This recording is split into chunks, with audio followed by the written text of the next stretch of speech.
कुठलीही पूर्वतयारी न करता झटपट असा नाश्ता बनवणार आहोत आपण. चला तर मग बघूयात. आज आपण रव्याचे मेंदूवडे बघणार आहोत. त्याच्यासोबत खाण्यासाठी आधी आपण चटणी करून घेऊयात. कोथिंबीर घेतलेली आहे, शेंगदाणे 1-2 तास आधी मी भिजत घातलेले आहे, 2 हिरव्या मिरच्या घेतल्यात, 1 मूठ डाळव घेतलेला आहे, 1 टेबलस्पून होतं, चवीनुसार मीठ टाकलेलं आहे आणि बारीक अशी पेस्ट करून घ्यायची आहे.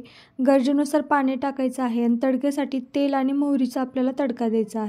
2 वाटी पाणी घेतलेलं आहे, चिली फ्लेक्स टाकलेला आहे 1 चमचा, 1 चमचा मीठ टाकलेला आहे, 1 चमचा तेल घेतलेला आहे. पाण्याला चांगली उकळी आली की रवा टाकतच आपल्याला हलवत राहायचं आहे. गॅस एकदम स्लो ठेवायचा आणि छान असा आपल्याला रवा मिक्स करून घ्यायचा आहे. 1-2 मिनिटानंतर आपल्याला गॅस बंद करायचा आहे. तुम्ही इथं हिरवी मिरचीसुद्धा घालू शकता पाण्यामध्ये किंवा अद्रकसुद्धा घालू शकता, त्याने सुद्धा चव छान येते. आपल्या आवडीनुसार याच्यामध्ये ॲड करू शकता.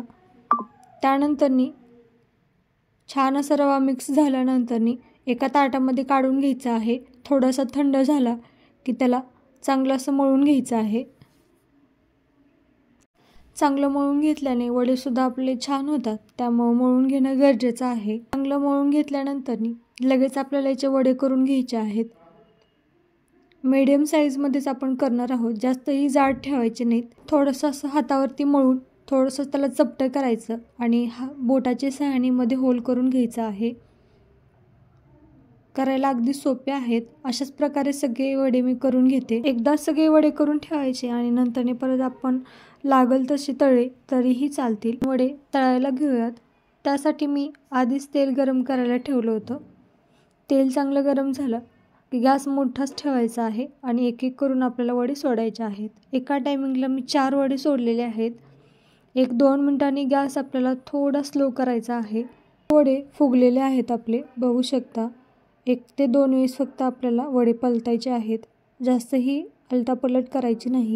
क्रिस्पी होऊस तर छान असे तळून घ्यायचे आहेत आपल्याला. छान असा गोल्डन कलर येतो त्याला.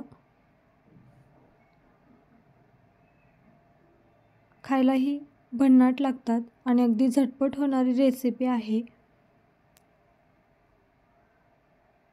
अगदी खमंग असे वडे लागतात.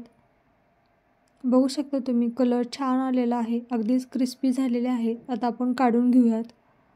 अशाच प्रकारे सगळे वडे मी करून घेते आणि मस्त असे क्रिस्पी आपले वडे तयार झालेले आहेत.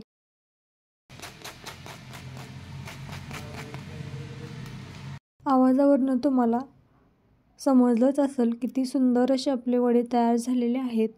मी एक फोडूनसुद्धा दाखवते. अगदी मस्त खुसखुशीत असे आपले वडे तयार झालेले आहेत. तुम्हीसुद्धा अशा पद्धतीने झटपट असा नाश्ता करू शकता आणि कुठल्याही प्रकारची तुम्ही यासोबत चटणी करू शकता. नारळाचीसुद्धा चटणी अप्रतिम लागते. तर व्हिडिओ माझा थोडा जरी आवडला असेल तर नक्की लाईक करा, शेअर करा, सबस्क्राईब करायला मात्र अजिबात विसरू नका. व्हिडिओ शेवटपर्यंत बघितल्याबद्दल धन्यवाद आणि विनंती आहे सगळ्यांना, रेसिपी आवडली असेल तर नक्की सबस्क्राईब करा.